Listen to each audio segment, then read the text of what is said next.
சைனாவோட யுன்டாய் water falls ரொம்ப உயரமான அழகான ஒரு வாட்டர் ஃபால்ஸ். இதை பார்க்கவே வருஷத்துக்கு 70 லட்சம் டூரிஸ்ட் வராங்க. ஆனா ஒரு பையன் இந்த வாட்டர் ஃபால்ஸ்ல தண்ணியே வரல, சீக்கிரட்டா பைப்ல இருந்து தண்ணியை விடுறாங்கன்னு வீடியோ எடுத்து அதை சோசியல் மீடியால அப்லோட் பண்ணியிருக்கான். அந்த வீடியோ வைரல் ஆகியிருக்கு.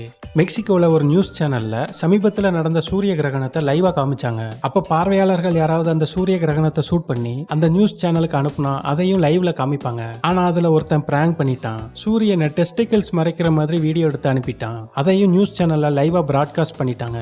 ஒரு 32 வயசு சுவிஸ் பொண்ணு ஆன்லைன்ல பிசினஸ் ஆரம்பிச்சிருக்காங்க. அந்த ஷாப் பேரு சப்யூபிஸ். அது லாட்டின்ல இன்னர் வேர்னு அர்த்தம். அதுல என்ன விற்கிறாங்கன்னா, பொண்ணுங்க ஏற்கனவே யூஸ் பண்ணியிருந்த டேம்பான், சானிட்டரி நாப்கின், அண்டர்வேர், சாக்ஸ் எல்லாம் சேல்ஸ் பண்றாங்க. இதை ஏன் வாங்குறாங்கன்னு தெரியல, ஆனா இந்த பிசினஸ்க்கு டிமாண்ட் இருக்காம். இதுல வாங்குறவங்க விற்கிறவங்களோட டீடைல்ஸ் எல்லாம் தெரிஞ்சுக்க முடியாது. ஒரு யூஸ்ட் அண்டர்வேர் 10,000 ரூபாய்க்கும் ஒரு யூஸ்டு சாக்ஸ் 3,500 ரூபாய்க்கும் சேல்ஸ் பண்றாங்க. இதனால இந்த பிசினஸ்ல நல்ல லாபம் கிடைக்குதுன்னு சொல்றாங்க.